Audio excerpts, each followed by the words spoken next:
The Shattered Crown. Once, Israel was united under three kings, Saul, David, and Solomon, who ruled from roughly 1047 to 930 BCE. This was a brief golden age, marked by military triumphs, spiritual renewal, and the rise of Jerusalem as the sacred capital. Under David, the Ark of the Covenant was brought to Jerusalem, and the city became the heart of Israel's faith and identity. Solomon, David's son, ushered in an era of wisdom and prosperity. The first temple rose in splendor, and the court flourished with riches and learning. Yet beneath the surface, Solomon's heavy taxation, forced labor, and foreign alliances, like his marriage to Pharaoh's daughter, sowed seeds of discontent among the tribes. After Solomon's death, his son Rehoboam inherited the throne, but not the wisdom. At Shechem, the northern tribes pleaded for relief. Rehoboam's harsh reply, "I will discipline you with scorpions," sparked open revolt. Jeroboam, an Ephraimite and former official, returned from exile in Egypt. The 10 northern tribes crowned him king, breaking away from the house of David. Thus, two kingdoms emerged: Israel in the north under Jeroboam, and Judah in the south under Rehoboam. The covenant was fractured, and a bitter rivalry began. This is the story of divided thrones, how Rehoboam, the heir, and Jeroboam, the rebel, shaped the destinies of their people. Through their choices, we witness the cost of pride, the fragility of unity, and the enduring tension between divine promise and human failure. Rehoboam, son of Solomon and Naamah the Ammonitess, was born into a world of royal splendor and political intrigue. His mother's Ammonite heritage reflected Solomon's strategy of diplomatic marriages, but also foreshadowed the spiritual compromises that would haunt both father and son. Raised amid the opulence of Solomon's court, Rehoboam inherited wealth, prestige, and a legacy of divine favor, but not the discernment that had defined his grandfather David. Surrounded by luxury and learning, he was educated in the ways of kingship, yet spiritually unanchored, his heart divided between tradition and temptation. At age 41, Rehoboam ascended the throne, but not in Jerusalem. He traveled to Shechem, a city of deep tribal significance, to secure the allegiance of all Israel. There, the people, led by Jeroboam, petitioned for relief from Solomon's heavy burdens. Rehoboam sought advice. The elders counseled kindness, urging, "If you will be a servant to this people today, they will be your servants forever." But Rehoboam turned to his peers, the young men who had grown up with him. They urged harshness. "My little finger is thicker than my father's loins. I will discipline you with scorpions." Rejecting wisdom for pride, Rehoboam delivered a harsh reply. The people's hope turned to outrage, and 10 tribes rebelled, crowning Jeroboam as king of the new northern kingdom. Only the tribes of Judah and Benjamin remained loyal to Rehoboam, marking the birth of a divided nation. Rehoboam's reign lasted 17 years. He fortified cities and maintained a standing army, but spiritual decline set in. High places, sacred pillars, and cultic practices flourished, provoking divine anger. In his 5th year, Shishak of Egypt invaded Jerusalem, looting the temple and palace treasures, including Solomon's gold shields. Rehoboam replaced them with bronze, a symbol of diminished glory. The prophet Shemaiah rebuked Rehoboam, declaring that Judah's suffering was the result of abandoning God. Though he strengthened his borders, Rehoboam's spiritual leadership faltered. Rehoboam is remembered as the king who lost the United Kingdom, a cautionary figure whose pride fractured a nation. Yet in Matthew 1:7, he is listed in the genealogy of Jesus Christ, affirming that divine purpose can persist through flawed vessels. His reign marks the beginning of the Davidic dynasty's southern trajectory, preserving the messianic promise despite political and spiritual failure. Jeroboam, the son of Nebat and Zeruiah, a widow from Zerida in Ephraim, rose from humble beginnings. His tribal identity made him a natural leader among the northern tribes. Recognized for his industriousness, Solomon appointed Jeroboam as overseer of the labor force from the house of Joseph, Ephraim, and Manasseh.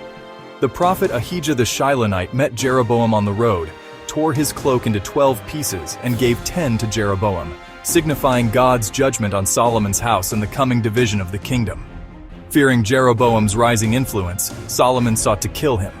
Jeroboam fled to Egypt, seeking refuge under Pharaoh Shishak. After Solomon's death, Jeroboam returned. At Shechem, he led the northern tribes in demanding reform from Rehoboam.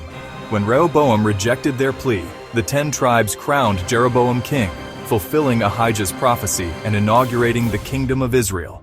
Fearing that pilgrimages to Jerusalem would threaten his rule, Jeroboam established rival worship centers at Bethel and Dan, placing golden calves in each. He appointed non-Levitical priests and instituted a new festival, mimicking Judah's calendar, but altering it for political gain. This act became known as the Sin of Jeroboam, a benchmark of apostasy in Israel's history. Prophets like Ahijah and the man of God from Judah condemned Jeroboam's actions, foretelling the destruction of his altar and dynasty. Jeroboam ruled for 22 years, constantly at war with Rehoboam and later Abijah.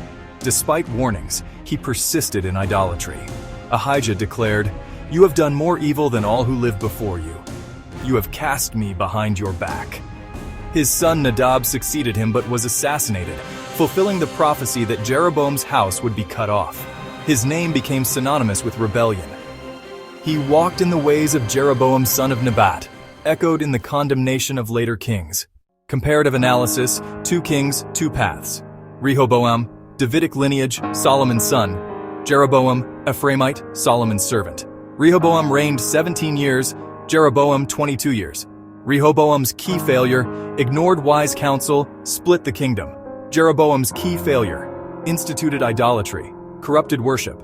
Rehoboam invaded by Egypt. Jeroboam's family cursed, dynasty ended. Rehoboam, ancestor of Christ. Jeroboam, archetype of apostasy in Israel. Theological and cultural implications. The split as divine judgment for Solomon's idolatry. Rehoboam's failure, leadership without discernment. Jeroboam's failure, power without spiritual fidelity.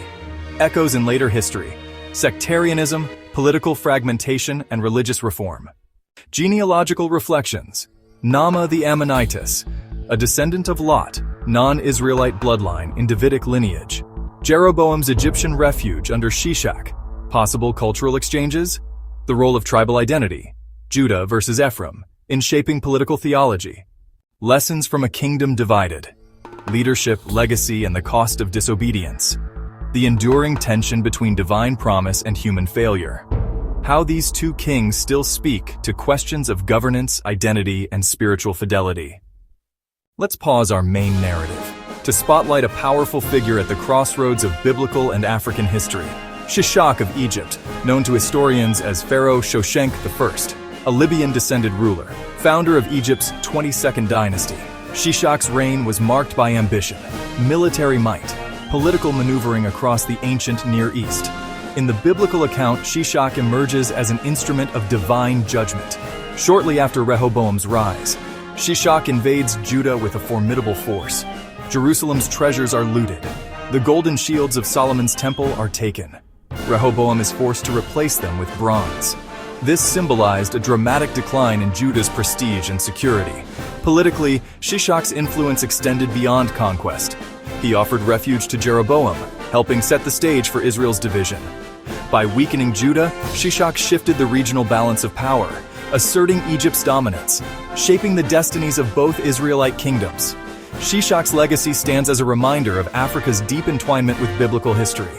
His story is not just one of invasion, international intrigue, cultural exchange, far-reaching consequences of leadership choices. Shishak of Egypt, a pharaoh who humbled Judah and left an indelible mark on a divided kingdom. Archaeological corroboration.